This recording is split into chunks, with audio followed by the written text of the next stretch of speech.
যুবজগতে সবাইকে স্বাগত। ত্রিপুরা রাজ্য যেমন সব দিক দিয়েই ভূয়সী উন্নতির দিকে এগিয়ে চলেছে, তেমনি রাজ্যের যে যুবারা রয়েছে তারাও নিজেদের মতো করে বেড়ে উঠছে একদম দুর্বার গতিতে, যাকে বলা যায়। আমাদের অনুষ্ঠানে আজ রাজ্যের এক খুবই কি বলবো, আমাদের সবাইকে গর্বিত করেছে, আমাদের সবার গর্ব, চাঁদ মল্লিক, যে নিট পরীক্ষায় সর্বভারতীয় স্তরে ইউজি র্যাঙ্ক 1 অর্জন করেছে। তোমাকে অনেক অনেক অভিনন্দন দূরদর্শনের পক্ষ থেকে। চাঁদ, এই অ্যাচিভমেন্টটা it's not a simple thing, এটা খুব সিম্পল একটা ব্যাপার নয়, এবং তার জন্য অধ্যয়ন, অধ্যবসায় এবং পরিশ্রম সব কিছুই কনসিস্টেন্টলি করতে হয় অনেকটা সময় ধরে। তোমার ক্ষেত্রে এই জার্নিটা কতটা কঠিন ছিল, কতটা সাপোর্ট পেয়েছো? শুরু করব এই প্রশ্ন দিয়ে। তো এই জার্নি কেবল 11-12 থেকেই শুরু হয়নি, জার্নিটা হবে ছোটোবেলা থেকেই।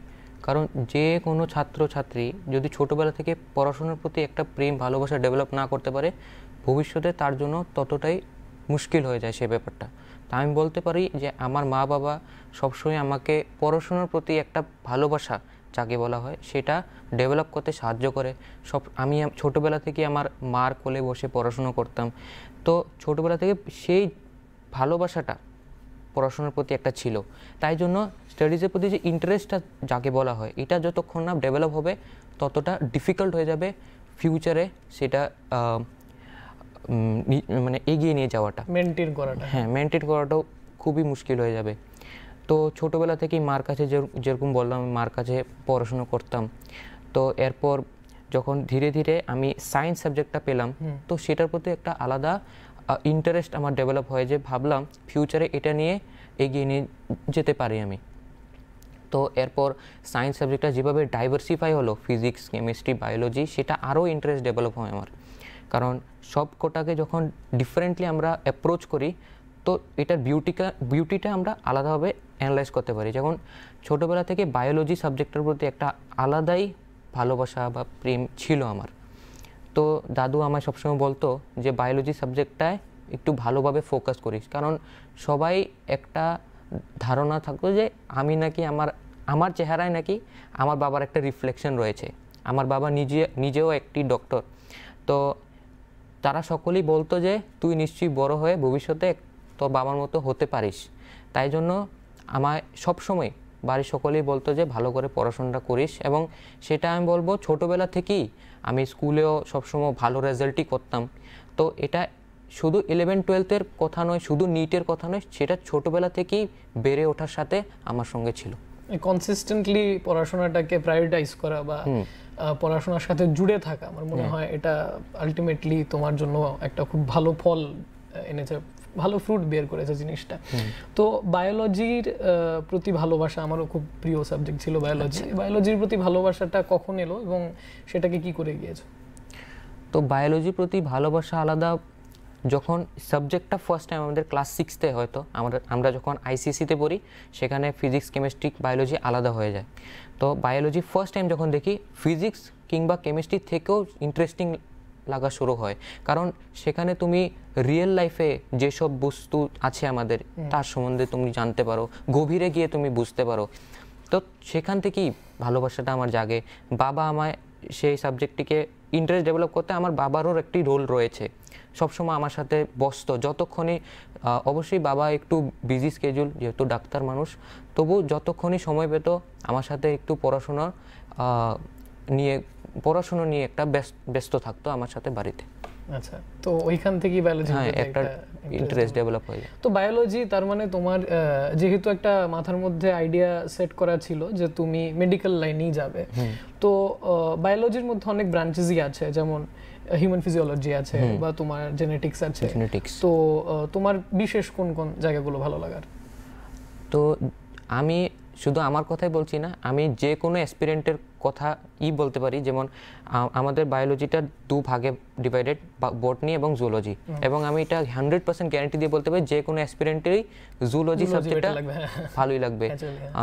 এবং জুলজির মধ্যেও যদি স্পেসিফিক্যালি আমার বলতে হয়, হিউম্যান ফিজিওলজিটা বেশি ইন্টারেস্টিং লাগে, কারণ সেটা হিউম্যান লাইফের গভীরে গিয়ে সেটা আমরা স্টাডি করতে পারি। তো অ্যানাটমি, ফিজিওলজি এইসব জিনিসগুলো বেশ ইন্টারেস্টিং লাগে। এবং রিসেন্টলি যদি বলতে লাগে জেনেটিক্সটাও আমার বেশ ইন্টারেস্টিং লাগে, কারণ মলিকুলার ইনডেপথ গিয়ে যখন তুমি জিনিসটা দেখতে পারো না, সেটা আরেকটা পার্সপেক্টিভ, কিন্তু ফিজিওলজিটা বেশ ইন্টারেস্টিং লাগে।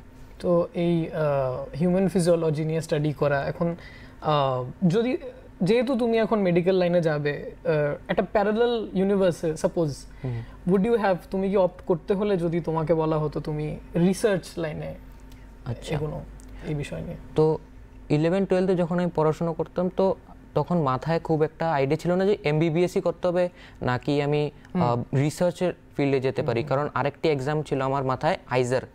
কিন্তু সময়ের সাথে সেটার প্রতি এক ইন্টারেস্টটা চলে যায়। কিন্তু এখন যেহেতু আমি এইমস দিল্লিতে যাচ্ছি এবং সেখানে আমি শুনতে পাচ্ছি যে রিসার্চ নিয়ে একটা এনভায়রনমেন্ট ডেভেলপ করা আছে সেখানে। তো যে সকল স্টুডেন্টই সেখানে যাবে, তো অটোমেটিক্যালি রিসার্চের জন্য তারা একটা পুশ পাবে তাদের ফ্যাকাল্টির তরফ থেকে। তো আমি মনে করছি যদি এমবিবিএসও হচ্ছে এবং রিসার্চও হচ্ছে পাশাপাশি প্যারালেলি, তো সেটাই তো ভালো। তো এটা কি কনক্লুড করা যায় এই পুরো, মানে তোমার বায়োলজির প্রতি যে ইন্টারেস্ট বা যেভাবে তুমি জিনিসটাকে ডেভেলপ করেছো, এটাকে সামারাইজ করতে হলে এটা কি বলা যায় যে তুমি পিওরলি তুমি একটা পয়েন্ট অবধি তোমার ঝোঁক ছিল যে তুমি রিসার্চও যেতে পারো, মেডিকেলও যেতে পারো, but purely due to your love for human physiology বা এই সাবজেক্টটার প্রতি তোমার সেই কারণেই তুমি বেছে নিয়েছো? হ্যাঁ, কারণ ইচ্ছে ছিল যে ডক্টর হওয়ার, মানে রিসার্চ জিনিসটা ইন্টারেস্টিং, কিন্তু আমার মাথায় সবসময় ছিল যে আমি ডক্টর হই, পেশেন্টদের সার্ভ করি, এটার একটা ইন্টারেস্টিং আমার লাগতো। রিসার্চও নো ডাউট এটাও একটা ইন্টারেস্টিং পার্ট, কিন্তু ছোটোবেলা থেকে রিসার্চ মানে করে উঠিনি, তাই বলে হয়তো ওইটার প্রতি এত একটা ইন্টারেস্ট নেই এখন। কিন্তু একটা জিনিস, যেহেতু তোমরা এখন জাস্ট তুমি নিট দিলে, তার মানে তুমি ওয়াকিবহাল about how things are running at this point. Do you think তুমি ডাউন দ্য লেন মেডিকেল পড়তে পড়তে, এমবিবিএস পড়তে পড়তে, মানে ব্যাচেলার্স করতে করতে তুমি স্কোপ পাবে to do some research parallelly in your line? Do you have that faith, বা তুমি কি এই জিনিসটার প্রতি তোমার আছে, ইচ্ছে আছে কি?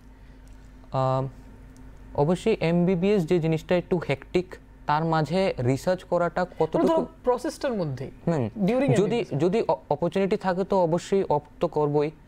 যেরকম আমি বললাম, এইমসে একটা কালচার রয়েছে, রিসার্চ নিয়ে তুমি মানে কেরিয়ার করতে পারো যদি তুমি ইন্টারেস্ট থাকে, যদি তুমি টাইম ডিভোট করতে পারো তার জন্য, তো নিশ্চয়ই সেটা যদি অপরচুনিটি পাই নিশ্চয়ই সেটাকেও দু হাতে অ্যাকসেপ্ট করবো আমি। তোমার কি মনে হয় যে এরকম কম্পিটিটিভ এক্সামে এক্সেল করার জন্য কোনো বাধা ধরার শিডিউল ফলো করতে লাগে, না students should follow their own rhythm? কি মনে হয়?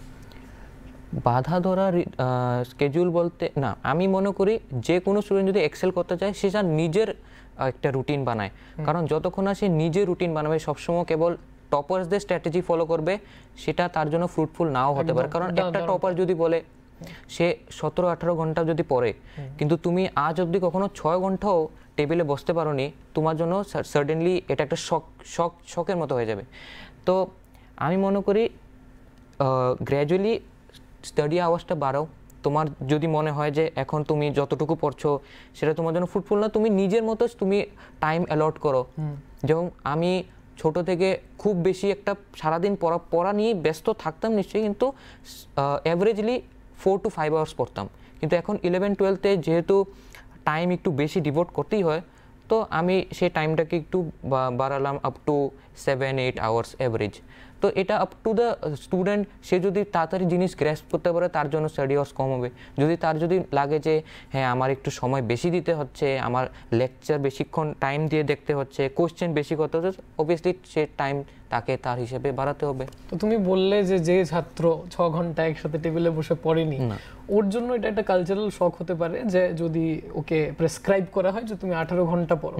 তার মানে তুমি কি এটা মনে করো যে কোনো স্টুডেন্ট যে ধরো 6 ঘন্টাও পড়েনি তারও পোটেনশিয়াল আছে এক্সেল করার? যে কোনো, I am not asking about rank 1 or something, but কোনো এক্সামে এক্সেল করার ক্ষমতা কি যে কোনো স্টুডেন্ট ডেভেলপ করতে পারে? তো এই যে 2 বছর টাইম আছে, মানে নিয়ারলি 700 ডেজ 800 ডেজ, এটা কিন্তু খুব কম বিষয় নয়, ছোট ব্যাপার নয়। যে তুমি যদি 800 ডেজ লাগাতার 5 to 6 আওয়ার্সও যদি পড়ো, তুমি নিজে কাউন্ট করে দেখো কত আওয়ার্স অফ স্টাডি তুমি পাচ্ছ।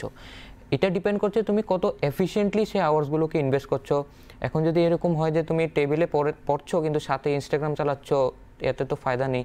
অথবা তুমি টেবিলে বসে আছো, 20 মিনিটস পর পর তোমার ওয়াশরুমে যেতে হচ্ছে, খাবার খেতে যেতে হচ্ছে, বা অন্য টিভিতে কিছু চলছে সাথে সাথে, তো এসব করলে তো হবে না। মিনিমাম একটা স্টাডি আওয়ার তোমার স্লট একটা বেছে নিতে হবে যে হ্যাঁ 1 আওয়ার্স এখন স্টাডি করব, এরপর না হয় একটু 15 মিনিটস 20 মিনিটসে ব্রেক। এভাবেই কনসেন্ট্রেশন বিল্ড হয়, এভাবেই ফোকাসের সাথে পড়াশোনা হয়। না হলে এত বড় এক্সাম ক্র্যাক করা একটু টাফ হয়ে যাবে। এটা খুব ক্রিটিক্যাল প্রশ্নে আসি, অ্যান্ড এই প্রশ্নটার উত্তর তুমি যদি নাও দিতে চাও, কারণ তোমার পিয়ার্সরা তোমাকে হেট করতে পারে এই প্রশ্নের উত্তরের জন্য, but do you think social media is an impediment? তোমার কি মনে হয় সোশ্যাল মিডিয়া কি বাধা হয়ে দাঁড়ায়? সোশ্যাল মিডিয়া অবশ্যই বাধা তো নিশ্চয়ই, ডিস্ট্র্যাকশনের একটা মূল কারণ সোশ্যাল মিডিয়া। কিন্তু আমি বলতে পারি আমি খুব বেশি সোশ্যাল মিডিয়াতে অ্যাক্টিভ নই। আমি ইনস্টাগ্রাম চালাই না, আমার কেবল ফ্রেন্ডসদের সাথে চ্যাট করার জন্য হোয়াটসঅ্যাপ আছে, এবং সোশ্যাল মিডিয়া হিসেবে ইউটিউব থেকে কেন ইউটিউব ফলো করতাম, এক তো এন্টারটেনমেন্ট অফকোর্স, কিন্তু ইউটিউব প্রাইমারিলি আমি ফলো করতাম স্টাডিজের জন্য। ইউটিউব থেকে আমি লেকচার্স ফলো করতাম, কোনো ডাউট থাকতো কোনো টপিকে সঙ্গে সঙ্গে সার্চ করে নিলাম, ভিডিও লেকচার্স দেখে নিলাম।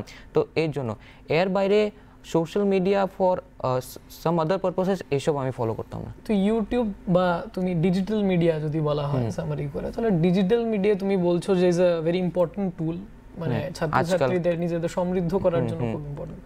তো এছাড়া আশেপাশের বন্ধু বান্ধব বা এই সময় তোমার গ্রোয়িং ইয়ার্স, তো এই সময় বন্ধু বান্ধব বা সমবয়সীদের একটা ইনফ্লুয়েন্স থাকে, তো অনেকে অনেকভাবে সেটাকে নিজের লাইফে অ্যাসেম্বল করে, অ্যাসিমিলেট করে। অনেকে স্টাডি গ্রুপস তৈরি করে, অনেকে রেক্রিয়েশন হিসেবে বন্ধুদের দেখে যে ঠিক আছে আমি পড়লাম, তারপর একটু ফ্রি হওয়ার জন্য বন্ধুদের।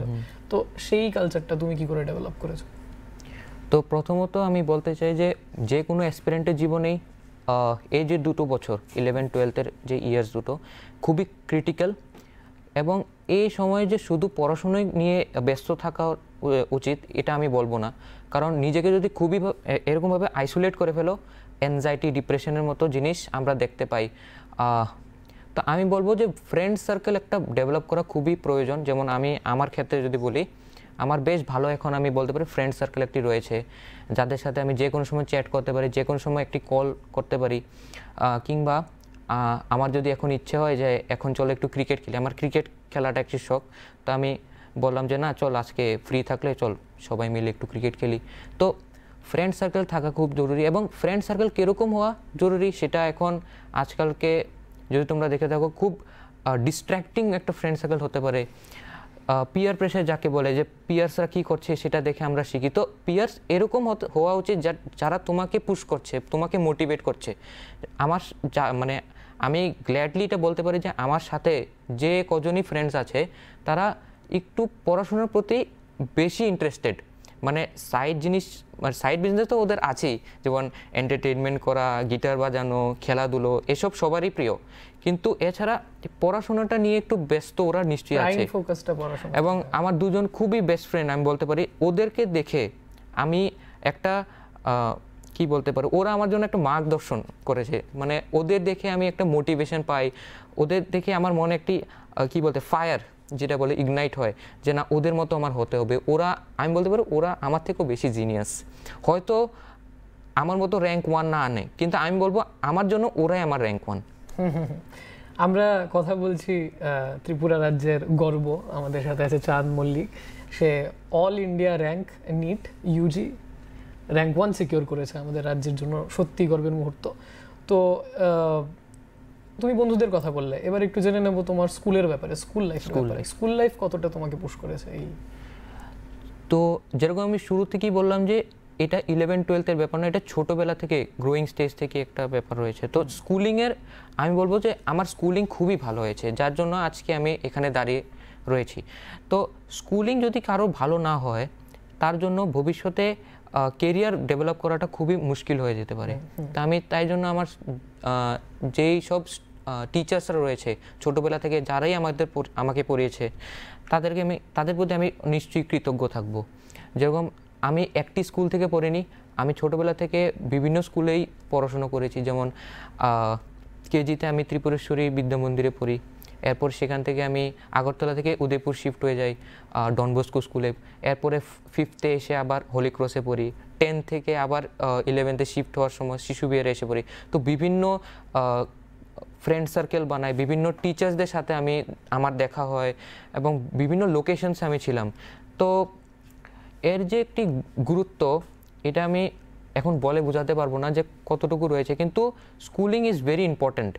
It's not just coaching matters during your preparation, but ছোটোবেলা থেকে যদি স্কুল লাইফ, স্কুলের টিচার্সরা যদি তোমাকে পুশ না করে, যদি তোমায় পড়াশোনার জন্য একটা যে ভালোবাসাটা যদি ডেভেলপ না করতে পারে, সেটা তুমি ফিউচারে আর নিজে থেকে ডেভেলপ করতে পারো না, সেটা আমি বলতে পারি। নিশ্চয়ই স্কুল এনভায়রনমেন্টের একটা খুব বড় ইম্প্যাক্ট রয়েছে এবং তোমার জীবনে এটা খুব সুন্দরভাবে ফুটে উঠেছে। তো দেখো, তুমি মেডিকেল পড়বে এবং কিছুদিনের মধ্যে তুমি একজন ডক্টর হবে, এমবিবিএস, প্রবাবলি তুমি আরও এগিয়ে নিয়ে যাবে, তোমার এডুকেশনকে সার্ভ করবে। কিন্তু একজন মেডিকেল ডক্টরের আজকের দিনে দাঁড়িয়ে Bharatvarsha is a growing population, আমাদের ইউথ পপুলেশন অনেক বেশি। অ্যাট দ্য সেম টাইম অনেকগুলো ক্রাইসিস আমরা পার করে এসেছি। মাঝখানে আমরা দেখেছি কোভিড ওয়ারিয়ার্স বলা হতো যারা মেডিকেল ফ্রেটার্নিটি ছিল, তো ওরাও ফ্রন্টলাইন ওয়ারিয়ার হিসেবে একটা সময় খেটেছে। তো it's like serving the country, মানে like a first line of defence. এই সময় দাঁড়িয়ে আমরা আরও কিছু সমস্যার সম্মুখীন, যেমন ক্লাইমেট ক্রাইসিস একটা বড় সমস্যা, আগামী দিনে হয়তো আরও ভয়ঙ্কর রূপ নিতে পারে, উই ডোন্ট নো, অনেক কিছুই হতে, অনেক পসিবিলিটিস আছে। তোমার কি মনে হয় অ্যাজ এ মেডিকেল ডক্টর তোমার রেসপন্সিবিলিটিগুলো, তোমার দায়িত্বগুলো কতটা ফোকাস, মানে what is the focus area, কি মনে হয় তোমার? তো প্রথমত যে কোনো দেশ যদি ফিউচারে এগিয়ে যেতে চায়, ফিউচারে তার ইন্ডেক্সটা যদি ওয়ার্ল্ড গ্লোবালি এগিয়ে নিয়ে যেতে চায়, তো যে কোনো দেশের দুটো অ্যাসপেক্ট আমি মনে করি সেটা বেটার হওয়া দরকার। এক হচ্ছে এডুকেশন, একটা হচ্ছে তার হেলথ সেক্টর। তো হেলথ সেক্টর যেহেতু আমি বললাম যে মেডিকেল অফিসার্সদের কত বড় রোল, সেটা এখন শব্দে বয়া করা যাবে না। তো যেরকম আপনি বললেন ইম্প্যাক্টটা কতটুকু রয়েছে মেডিকেল অফিসার্সদের, সেটা এই কোভিড পিরিয়ডে আমরা বুঝতে পারলাম। এবং ইম্প্যাক্ট হিসাবে যদি আমি বলতে লাগে, মেডিকেল অফিসার্সদের রোল গডের হিসাবে, আপনি জানেনই ডক্টরসরা আর ইকুইভ্যালেন্ট টু গডস। তো এখানে আমার সেরকম এক্সপার্টিস নেই যে কীভাবে তারা ইম্প্যাক্ট করতে পারে, কিন্তু যেভাবে তারা এসডি সার্ভ করছে পেশেন্টসদের, সেভাবেই তারা নিশ্চয়ই সোসাইটিকে ইম্প্যাক্ট করবেই। এবং আজকাল আমরা দেখছি যে ডক্টরসদের একটা ক্রাইসিস চলছে দেশে, যে ডক্টরসরা নাকি মানে সোসাইটি থেকে একটা ব্যাড ইম্প্যাক্ট পাচ্ছে, যে সোসাইটিতে ডক্টরসরা বলা হচ্ছে হসপিটালে ডক্টরসরা কম রয়েছেন। অনেক জায়গায় দেখছি আমরা, অনেক জায়গায় ডক্টরসদের সাথে মানে অনেক ঘটনা ঘটছে। তো সেই সব বিষয়ে সেটা তো গভর্নমেন্টের দেখা উচিত, এখানে তো আমরা কিছু বলতে পারি না। কিন্তু এখন হেলথ সেক্টরটা ডেভেলপ করার পিছনে যতটুকু গুরুত্ব ডক্টরসদের রয়েছে, ততটুকু গুরুত্ব গভর্নমেন্টের রয়েছে তাদের সেফগার্ড করা। শুধু এটা নয় যে ডক্টরসরা কীভাবে ইম্প্যাক্ট করতে পারে, what is important is government তাদেরকে কীভাবে সেফগার্ড করতে পারে, তাদের জন্য আরও কী কী পলিসিজ আনতে পারে, সেটা তাদেরও দেখা উচিত। ডক্টরদের প্রোটেকশন করা, ফ্রন্টলাইন ওয়ারিয়ারদের প্রোটেকশন করার জন্য কী কী ফ্যাসিলিটিস আনা যেতে পারে, ডেফিনেটলি। আর এছাড়াও একটা মৌলিক দায়িত্ব তো থাকেই, শুধু ডাক্তার না, যে কোনো নাগরিকের থাকে। কিন্তু তুমি বললে যে doctors are equated to gods in our country, not just in a country, মানে ওয়ার্ল্ড ওয়াইডে একটা ফেনোমেনন আছে যেখানে ডাক্তাররা যেহেতু প্রাণ নিয়ে ডিল করে, একটা মানুষের জীবন নিয়ে ডিল করে, তো ওই অ্যাকাউন্টেবিলিটিটা থাকে। তো সেই পার্সোনাল অ্যাকাউন্টেবিলিটিটা তোমার মোরাল অ্যাকাউন্টেবিলিটি কি সোসাইটির প্রতি, starting young, you're going to be a medico, কিছুদিন পর তুমি একজন মেডিকো হচ্ছ, তো তোমার কি পার্সোনাল অ্যাকাউন্টেবিলিটি টুয়ার্ডস সোসাইটি? তো পার্সোনাল যদি বলতে লাগে, মানে as a first of all একটা পার্সোনালিটি থাকতে লাগবে, ভালো পার্সোনালিটি ডেভেলপ করা উচিত, যে মানুষদেরকে কীভাবে ট্রিট করা উচিত, এভাবে মানে নট জাস্ট অ্যাবাউট ডক্টরস, যে কীভাবে মানুষদের গ্রিট করতে হয় এসব বিষয়ে জানা উচিত, কীভাবে মানে কীভাবে ওয়ার্মথটা এক্সটেন্ড করা যায়। হ্যাঁ, এটাও খুবই জরুরি। মানে আমরা ভাবি যে খুব বড় মানে বিজনেসম্যান হলেই যে সোসাইটিকে একটা ইম্প্যাক্ট করতে পারো, যে আম্বানি আদানি হতে লাগবে। কিন্তু একটা জিনিস দেখা যায় যে মানুষ যত বড় হয়ে যায় না, তার সাথে কিভাবে সে ইন্টারাক্ট করছে সোসাইটির সাথে, কিভাবে যে ইম্প্যাক্ট করছে সেটা সে ভুলে যেতে থাকে। কিভাবে যে ছোট ছোট আমরা ডোনেশনস করতে পারি, চ্যারিটি করতে পারি সোসাইটিতে, এগুলো মানুষ ভুলে যাচ্ছে। হ্যাঁ, মানে নট অ্যাবাউট যে তোমার যে একটা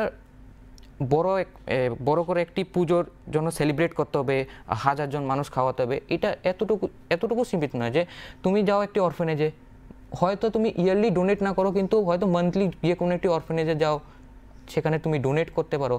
ম্যাটার করছে না তুমি কতটুকু ডোনেট করছো, ম্যাটার করছে তুমি কিভাবে ডোনেট করছো। এটা একটা রেসপন্সিবিলিটি রয়েছে, সিভিক সেন্স একটা থাকা উচিত, যে সোসাইটিতে থাকতে হলে কি কি কি কি জিনিস তোমার মেনটেন করা উচিত, ডেভেলপ করতে হবে, মেনটেন করতে হবে। সিভিক সেন্স থাকা উচিত, মানুষদের প্রতি গ্রিটিংস কীভাবে জানানো উচিত। তো এসব জিনিস আমাদের দেশে এখন হারিয়ে যাচ্ছে ধীরে ধীরে, আমি এখন দেখছি সেটা। কিন্তু